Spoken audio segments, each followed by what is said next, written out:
सरगुजा जिले में Parsa coal block के पास पेड़ों की कटाई चल रही है। पुलिस वालों की मौजूदगी में ये काम हो रहा है, जिसके चलते ग्रामीणों और पुलिस वालों के बीच एक खूनी संघर्ष हो गया। इस बीच कई ग्रामीण और पुलिस वाले घायल भी हो गए। सरगुजा जिले में उदयपुर क्षेत्र के ग्राम साल्ही सहित आसपास के अन्य इलाकों में परसा कोल खदान को लेकर आज तनाव की स्थिति निर्मित हो गई। गुरुवार की सुबह से ही सैकड़ों पुलिसकर्मियों की मौजूदगी में इन क्षेत्रों में पेड़ों की कटाई का काम चल रहा है। ग्रामीण और हसदेव अरण्य बचाव संघर्ष समिति के सदस्य पेड़ कटाई का विरोध कर रहे हैं। इस प्रदर्शन में पुलिस और ग्रामीणों के बीच झड़प हो गई, जिसमें दोनों पक्षों के लोग घायल हो गए। हसदेव अरण्य बचाव संघर्ष समिति के सदस्य रामलाल को पुलिस के हमले से सिर पर चोट लगी है, जिससे वो घायल हो गए हैं। इस घटना ने ग्रामीणों के बीच आक्रोश बढ़ा दिया है। पुलिस और प्रदर्शनकारियों में हुई झड़प में कुछ पुलिस अधिकारी, कर्मचारी और कुछ ग्रामीण घायल हुए हैं। पुलिस ने घायलों को CHC उदयपुर लाया है। हसदेव अरण्य विवाद लंबे समय से जारी है। हसदेव अरण्य क्षेत्र में प्रस्तावित कोल खदान को लेकर विवाद लंबे समय से चल रहा है। सरकार को बिजली बनाने के लिए कोयला चाहिए, इसलिए राजस्थान सरकार को सरगुजा के हसदेव क्षेत्र से कोल उत्खनन की अनुमति दे दी गई। राजस्थान राज्य विद्युत निगम लिमिटेड को ये कोयला लेना है। वहीं सरगुजा के स्थानीय ग्रामीण अपने जंगल को काटने नहीं देना चाहते। वर्षों से ये विवाद चला आ रहा है। ग्रामीण लगातार प्रदर्शन कर रहे हैं। इधर कोल कंपनी भी ग्रामीणों को संतुष्ट करने के लिए हर तरह की सुविधा देने में जुटी है। इस मामले में सियासी दलों की भूमिका बड़ी नाटकीय नजर आती है। जब जिसकी सरकार होती है, वो कोल खदान खोलने के पक्ष में काम करता है। जैसे ही दल विपक्ष में आता है, वो कोयला खदान का विरोधी हो जाता है। वर्तमान में भी सत्ताधारी दल पर जंगल काटने के आरोप लग रहे हैं। इस तरह की सियासत लंबे समय से हसदेव अरण्य को लेकर हो रही है, लेकिन कोई ठोस समाधान नहीं निकल रहा।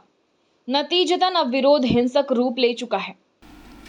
देखिए, बहुत ही दुख के साथ इस बात को कहना पड़ रहा है कि जिस हसदेव को बचाने के लिए छत्तीसगढ़ की विधानसभा ने संकल्प किया था कि सारे कोल ब्लॉक निरस्त किए जाए, जिस हसदेव में भारतीय वन्यजीव संस्थान ने चेतावनी दी थी कि यदि जंगल का विनाश होगा तो मानव हाथी संघर्ष बढ़ेगा और उस बांगो बांध का अस्तित्व खत्म हो जाएगा, जिससे 6 लाख हेक्टेयर सिंचाई होती है।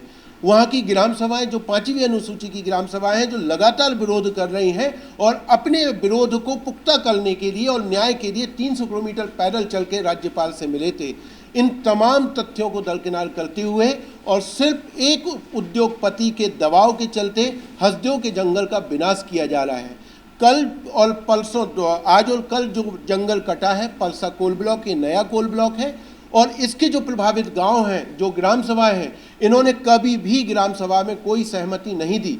2018 में फर्जी प्रस्ताव बनाए गए थे, जिसकी जांच अनुसूचित जनजाति आयोग में चल रही है और अनुसूचित जनजाति आयोग ने यह पाया है कि वो फर्जी ग्राम सभाएं थीं और उस फर्जी ग्राम सभाओं के आधार पर जो वन स्वीकृति और पर्यावरणीय स्वीकृति जारी की है, उसको शासन को वापस लेना चाहिए। आपको याद होगा 2022 में छत्तीसगढ़ शासन ने एक पत्र केंद्र को भेजा था कि परसा कोल ब्लॉक की वन स्वीकृति को निरस्त किया जाए।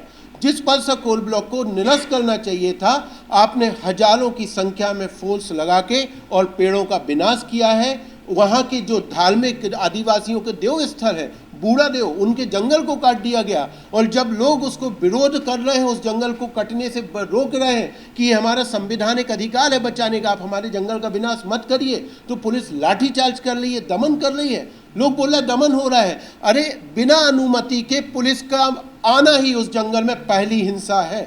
पेड़ काटना दूसरी हिंसा है और जब लोग शांतिपूर्ण विरोध करेंगे तो लाठीचार्ज करना तीसरी हिंसा है और उस हिंसा के विरोध में लोग हाथ बांध के खड़े नहीं रहेंगे। ये दुखद रूप से कहना पड़ेगा कि एक उद्योगपति को लाभ पहुंचाने के लिए छत्तीसगढ़ के आदिवासियों के अधिकारों को कुचला जा रहा है। दमनात्मक कार्रवाई के आधार पर हसदेव के जंगल का विनाश हो रहा है।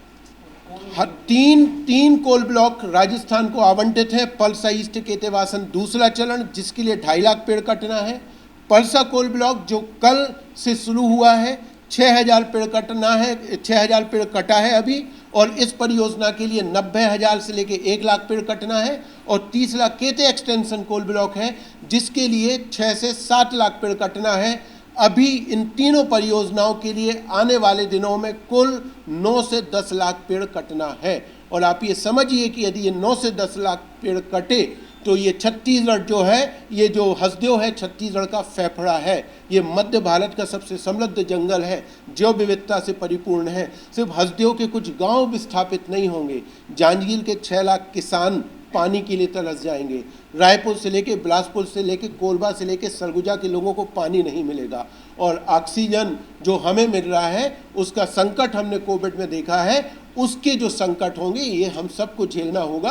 आपके माध्यम से हम अपील करेंगे छत्तीसगढ़ के प्रत्येक संवेदनशील नागरिक से, देश भर के नागरिकों से कि आइए, ये लड़ाई सिर्फ हसदेव के नागरिकों की नहीं है, हम सबके जीवन को बचाने की लड़ाई है। इसका लाभार्थी अडानी है, क्योंकि एक राज्य सरकार है, उस राजस्थान को कोल ब्लॉक मिला है, लेकिन उसका बड़ा लाभार्थी अडानी है, क्योंकि जो खनन का अनुबंध इस तरीके से किया गया है कि 30% कोयला लिजेट के नाम पे अडानी कंपनी को मुफ्त मिलता है। और जिम्मेदारी के साथ ये कह रहा हूँ, इस तमाम रिपोर्ट आ चुकी हैं कि उस लिजेट कोयले से राजस्थान के पावर प्लांट नहीं चलते, लेकिन अडानी का GMR और रायगढ़ का प्लांट चलता है, तो फ्री में कोयला मिल रहा है। राजस्थान अपने ही पावर प्लांट से महंगे दर पे अडानी से बिजली खरीद रहा है। और एक और महत्वपूर्ण बात मैं आपको बता दूं कि राजस्थान जिस जंगल को जाड़ रहा है कोयले की ज़रूरत के लिए, राजस्थान की कुल ज़रूरत आज 12,000 मेगावाट है। राजस्थान में उत्पादन हो रहा है 30,000 मेगावाट का। और राजस्थान 1 लाख मेगावाट की सोलर परियोजनाएं लगा रहा है और वो कह रहा है कि आने वाले दिनों में देश में हम बिजली की आपूर्ति करेंगे। तो जब आप 1 लाख मेगावाट बिजली अपने यहाँ बना रहे हैं, आज ही आप सरप्लस बिजली वाले राज्य हैं, तो हसदेव के समृद्ध जंगल को क्यों उजाड़ा जा रहा है? खबरों में फिलहाल इतना ही। अपडेटेड रहने के लिए हमारे चैनल को सब्सक्राइब कर लीजिए और नोटिफिकेशन के लिए बेल आइकन दबाना ना भूलें। नमस्कार।